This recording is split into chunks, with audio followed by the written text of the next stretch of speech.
leg day for you today. Straight up, 4 leg stations. All right? Each station, I would say 5 to 6 sets. Unless it's a right leg, left leg, and then you'll do, or a superset, and then you'll do maybe 3 to 4. All right, this one is our lean back squat. I like to say squat because we're not doing a deadlift, so you're not leaving your back hanging. You are squatting backwards. I like it to, like, if you ever saw like a hack squat machine where they lean back and they have pads here, you're basically doing the same thing, but using the landmine as your trust fall. So you have to find your comfortable spot. So this is actually one where I'm too low, so I'm gonna go off. I'm here and I stand up, and when I'm up at the top, I'm going to really adjust so I'm leaning back.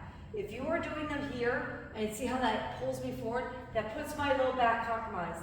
So here, I sit back, it's almost as if my arms are getting pulled away from me.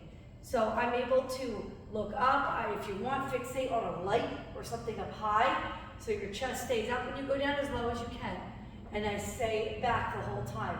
You should never be leaning forward at all. All right, so if it's a little bit difficult for you to start up top, we have one here on the floor where you can practice your lean back, and you can do them right here from the floor. Okay, I will be with you if it's your first time doing it to make sure you feel comfortable. I would like you to, as you increase your reps, which is 8 to 10, as you do your reps, I would like you to add weight each round.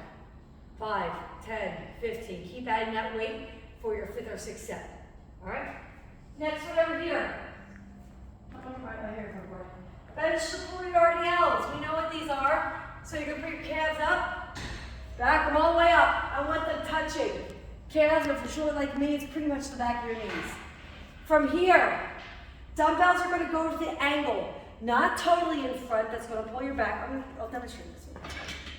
Not totally in front, but like right here at my sides, my side front. Now, I'm gonna act like I'm sitting on that bench, but I'm not gonna sit down. At some point before I go to sit, now I'm just reaching forward and then pulling it right back to about here. Don't over hyper extend and sink in.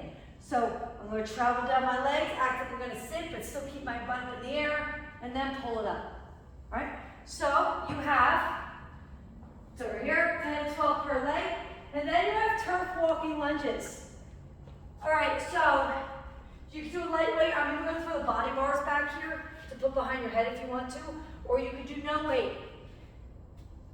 Bend the back leg, tap, tap, tap. You don't have to go halfway and back. You don't have to do the whole turf. If you really like these, because they do really stretch out those hamstrings and the calves, you can do the whole thing down and back if you're not crunched for time. You could do this with dumbbells, okay, where I go, you only go as low as you can, keep that flat back. If I round, don't do it, right? Go as low as you can. You'll feel it. You're still sinking your butt back. Your toe goes up, all right? And if you need to, then if you have the good mornings, it's like this. Okay, so you can go about halfway down to the outlet and back, or if you have time, do the full thing. All right, here we have a curtsy isolated step down.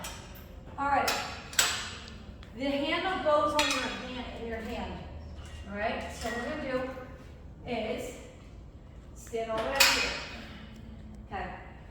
Outside arm and outside leg. I'm sorry, outside arm and inside leg, okay?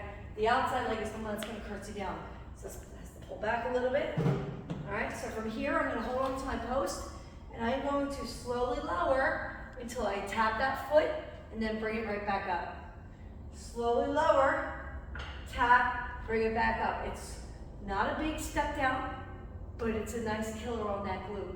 If you don't like the weight pulling at you, just don't do the cable. Just slowly lower and pull it back up. Slowly lower and pull it back up. Okay, if you want to, you can actually come all the way down if you're doing no weight, but you're gonna feel this cross through here, all right? So, 10 to 12 per leg, okay? If you're gonna go no weight, you gotta double that. I would say 20 per leg because it's such an isolated exercise.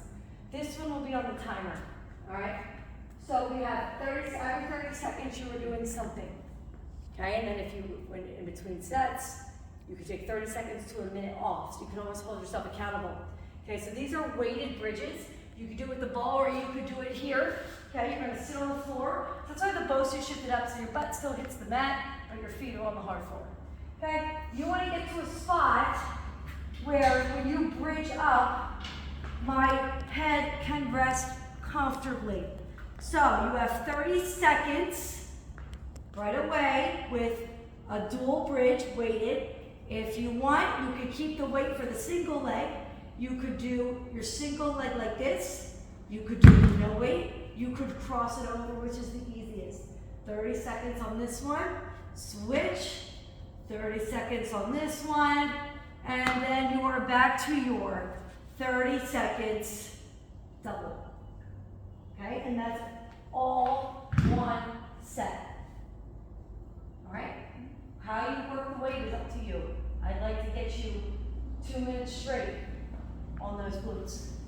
So let's say 2, 4, 6, 8, so four rounds will give you 8 minutes per station. That's pretty good for me. All right, any questions? Let's go play.